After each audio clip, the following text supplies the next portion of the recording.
Welcome to Swastik tutorials. बहुत सारे लोगों का ये सवाल है कि किताबें कौन सी पढ़ें हम लोग। तो पहले हम आपको बताने जा रहे हैं कि 12th बोर्ड्स के लिए कौन सी किताबें। जैसा कि आप देख सकते हैं एनसीईआरटी मैंने बड़ा सा लिखा है, तो उसका कारण भी है कि एनसीईआरटी जो है सो मोस्ट इम्पॉर्टेंट बुक है और मैक्सिमम मटेरियल आपको उसमें मिल जाएगा। बोर्ड एग्ज़ाम के लिए आप एनसीईआरटी पूरे अच्छे से पढ़ेंगे। दूसरा किताब अगर आप ले सकते हैं तो वो है all in one Arihant publication का बुक होता है। इसमें आपको एनसीईआरटी का मटेरियल और उसके अलावा क्वेश्चंस जो है सो वो मिल जाएगा।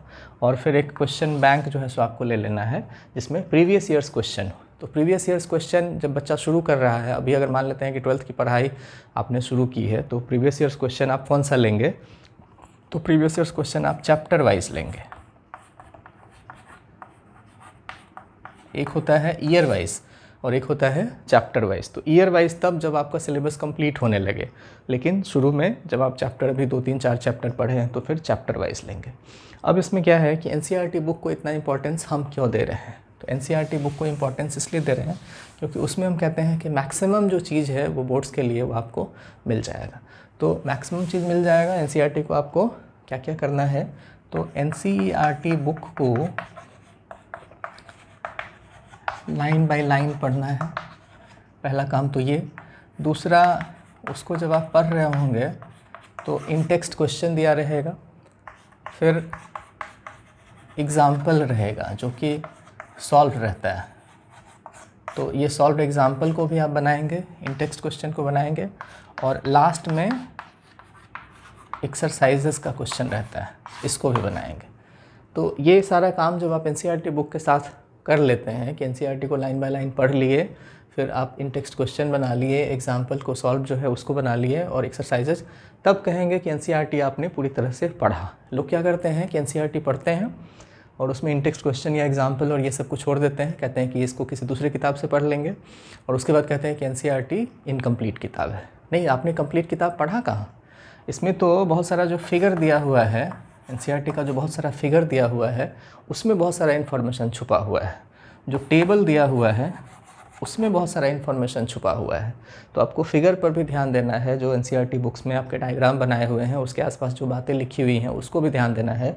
और जो टेबल दिया हुआ है उसमें टेबल का न्यूमेरिकल वैल्यू हम नहीं कहते हैं याद करने को, आपको ऑर्डर पे ध्यान देना है कि वो इंक्रीजिंग ऑर्डर है, डिक्रीजिंग ऑर्डर है, या फिर थोड़ा सा बिल्कुल एक्सेप्शनल बिहेवियर है। तो वहाँ आपको रीज़न को पता करना है कि ऐसा क्यों है।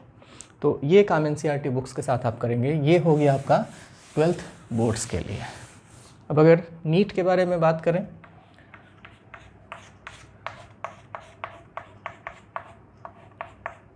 नीट का जो एमबीबीएस वाला, जो अंडर ग्रेजुएशन वाला जो एडमिशन टेस्ट होता है उसके बारे में अगर बात करें मेडिकल का, तो इसमें भी हम कहेंगे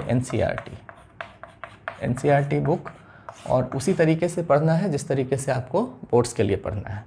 और फिर अगर आप एक्स्ट्रा इसमें ऐड करना चाहते हैं, तो इसमें आप ऐड करना चाहते हैं तो हम कहेंगे कि ऑर्गेनिक केमिस्ट्री के लिए जो है सो आप एक अलग सा बुक ले लीजिए। कोई भी पतला सा किताब आप ले सकते हैं। तो एक जो इसमें पतला सा किताब आपको हम सजेस्ट करेंगे वो है, ऐसे पतला नहीं है, एमटीजी पब्लिकेशन का इंटरैक्टिव केमिस्ट्री, गिरिजेश दुबे का लिखा हुआ किताब। उसको आप सेल्फ स्टडी के लिए यूज़ कर सकते हैं, as a reference book use कर सकते हैं।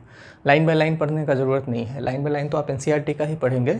हाँ, कुछ टॉपिक्स को थोड़ा सा एक्सटेंशन देना चाहते हैं आप तो पढ़ सकते हैं। कुछ बेसिक चीज़ आपको समझने में दिक्कत हो रही है तब आप वो एमटीजी पब्लिकेशन का बुक यूज़ कर सकते हैं।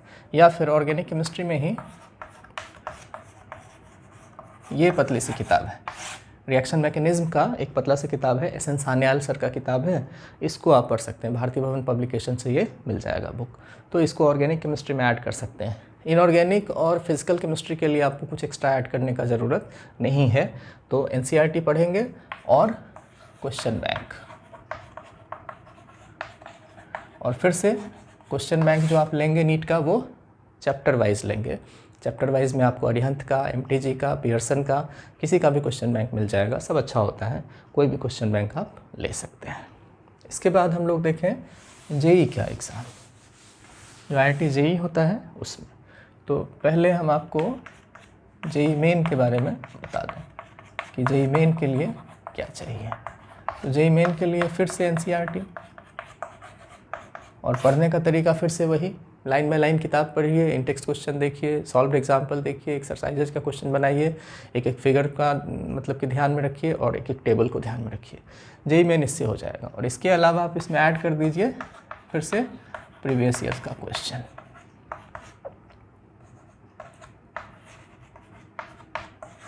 प्रीवियस ईयर्स क्वेश्चन, तो ये आपको जो है सो जेईई मेन। अब तो जेईई मेन जो है सो साल में 3 बार 4 बार अभी हो रहा था, 2020 में 21 में अभी रुका हुआ है, बट कई बार होता है। तो आप ऑनलाइन क्वेश्चन को भी डाउनलोड कर सकते हैं।